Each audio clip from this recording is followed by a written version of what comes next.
For thousands of years, humanity has mistaken stories for truth, and truth for stories. Empires were built on myths, lives were lost to illusions, and the line between fact and faith blurred beyond repair. We uncover 17 myths humanity once believed with absolute certainty, and the truths that waited, patient, in the dark. History is not a straight line, it's a labyrinth. Every corner hides a belief we once swore was unshakable, now revealed as shadow and smoke. The flat Earth. For most of human history, the world was believed to be flat. Sailors feared falling off its edge, maps ended in dragons, and theologians warned of heresy in questioning it. The myth's roots trace back to ancient Mesopotamia and Greece, where the horizon was described as a cosmic disk floating in a vast ocean. Even as Pythagoras and Aristotle proposed a spherical Earth as early as 500 BCE, the belief in a flat plane persisted through the Middle Ages, strengthened by the Church's resistance to unapproved cosmology. It wasn't until explorers like Magellan circumnavigated the globe in the 1500s that the illusion truly cracked. And yet, even today, whispers of the old world's edge refuse to vanish. Dragons from dinosaur bones. In ancient China, fossilized dinosaur bones were ground into powder for medicine. Villagers called them dragon bones, relics of divine beasts that once ruled the skies. When Greek historian Herodotus described the bones of serpents in Egypt, he was likely recording the same phenomenon, a prehistoric skeleton mistaken for myth. Centuries later, European knights told of worms and fire-breathers, perhaps inspired by fossilized skulls, unearthed near rivers or cliffs. It would take until the 19th century, when scientists like Richard Owen coined the term dinosauria, for the truth to emerge. The monsters were real, just older, stranger, and far deader than anyone could imagine. The Cottingley Fairies.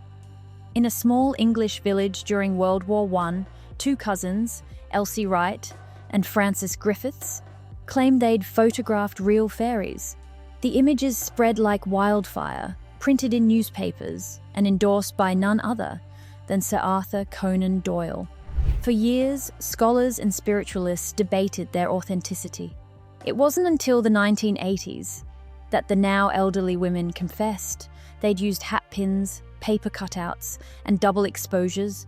But here's the eerie part. They insisted one photo, just one, was real. To this day, no one can prove otherwise. The witch hunts and the myth of evil women. Between 1450 and 1750, an estimated 60,000 people, mostly women, were executed across Europe and North America. They were accused of witchcraft, of making pacts with the devil, of poisoning wells and conjuring storms.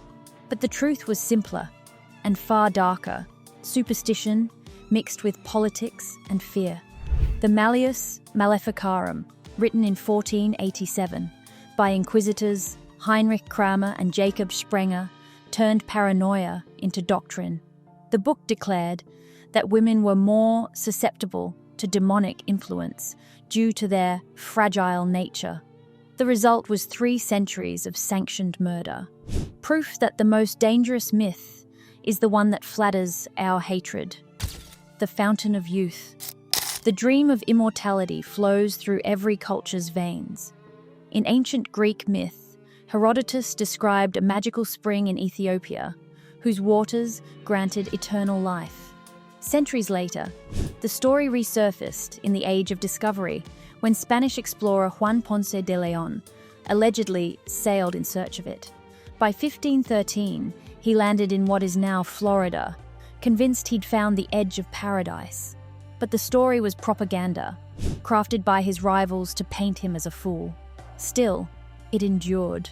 Proof that humanity's thirst for eternal youth is the oldest myth of all, that death is a mistake waiting to be cured. The curse of the pharaohs.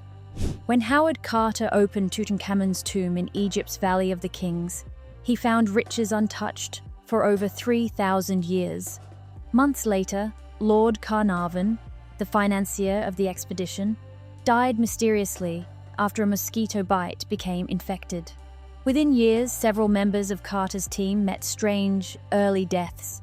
The press called it the curse of the pharaohs, claiming hieroglyphic warnings had foretold doom for any who disturbed the boy king's rest. In truth, most of those deaths had logical causes, but the curse itself, born from newspaper ink and global hysteria, became more powerful than fact ever could, because fear once written never really dies. The Philosopher's Stone. Before chemistry had a name, there was alchemy, and at its heart was a promise. A red stone capable of turning base metal into gold, and mortal flesh into eternal life. From Alexandria to Prague, alchemists hunted it for centuries. Nicolas Flamel, a 14th century French scribe, was said to have discovered the secret and achieved immortality. His name still appears in modern literature, but records show Flamel died in 1418, quietly, ordinarily, human. Yet his legend persisted, whispered through dusty manuscripts and secret societies, because the stone was never just about gold. It was about the desperate human need to make impermanence divine.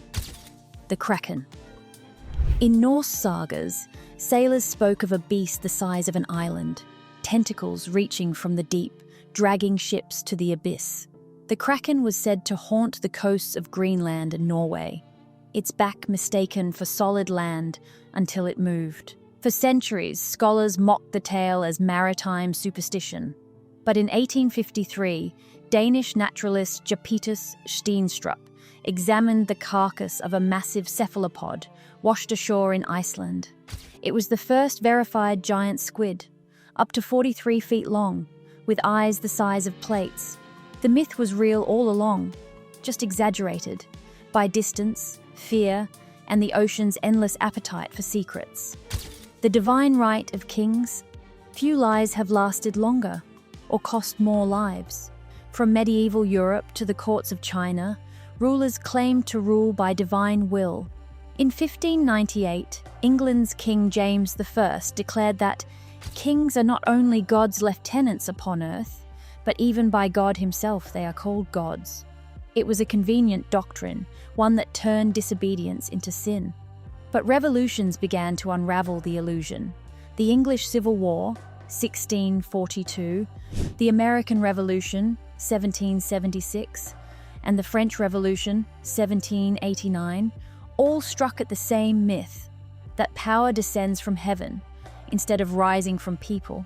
And yet, look closely, and you'll see the belief still flicker wherever authority demands obedience. The vampire epidemic. In the early 18th century, a terrifying rumor spread across Eastern Europe. Villages in Serbia, Moravia, and Poland claimed their dead were rising at night to drink the living. Bodies were exhumed, and officials recorded corpses found uncorrupted, with fresh blood at their lips. The panic reached such heights that Austrian Empress Maria Theresa ordered investigations. Her physician, Gerard van Swieten, finally explained the vampires as victims of natural decomposition in sealed coffins. But the damage was done. Fear had crossed borders. And when Bram Stoker wrote Dracula in 1897, he didn't invent the myth. He simply gave the epidemic a face. The Great Moon Hoax. In August of 1835, readers of the New York Sun opened their newspapers to headlines that changed the world. Great astronomical discoveries by Sir John Herschel. The article claimed telescopes had revealed cities, forests, and even winged humanoids living on the moon. For 6 glorious days, the story captured the imagination of an entire planet. Churches held sermons about lunar civilizations. Schools debated interplanetary travel. And then, the newspaper confessed it was all a hoax. No telescope had ever seen such things. But the circulation of the sun had doubled, and the public had learned a lesson we still forget today. That wonder makes us blind to doubt. The Piltdown Man. In 1912, British archaeologists unveiled what they believed to be the missing link between humans and apes. a fossilized skull found in Piltdown, England. It had the brain of a man and the jaw of a primate. Proof, they claimed, that England had birthed humanity's ancestor. For 40 years, textbooks taught the Piltdown man as scientific fact. Then in 1953, the truth emerged. The skull was a fraud, a combination of human and orangutan bones stained to look ancient. The forger was never identified, but the deception served as a warning that even science, when hungry for glory, can fall prey to its own mythology. The vanishing village of Anjikuni. In November of 1930, a Canadian fur trapper named Joe LaBelle stumbled upon the Inuit village of Anjikuni. Every hut was empty. Pots still hung over fires. Food sat uneaten. Not a single person remained. When the story reached the Halifax Chronicle, panic spread. Some claimed the villagers had been taken by spirits. But decades later, historians found no record of the village at all. No census, no photographs, no ruins. It was a ghost story, born from a journalist's imagination, printed as truth and passed down as fact. A reminder that sometimes the myth isn't what we tell, it's what we choose to believe. The map monsters. Here be dragons. For centuries, cartographers filled the edges of the world with monsters. Sea serpents curled through uncharted waters. Winged beasts perched at the borders of the known. The phrase, Hic sunt dracones, here be dragons, appeared on a 1504 globe called the Hunt Lennox. But it wasn't fear that birthed those beasts. It was honesty. The mapmakers were admitting ignorance. That beyond this line, knowledge ends. Every dragon drawn on vellum was a confession. That the greatest danger wasn't what lived in the sea, but what we didn't yet understand. The homunculus. During the dawn of modern science, a strange theory took hold. That each man carried within him countless miniature humans, curled up in his seed. Tiny, pre-formed people waiting to grow.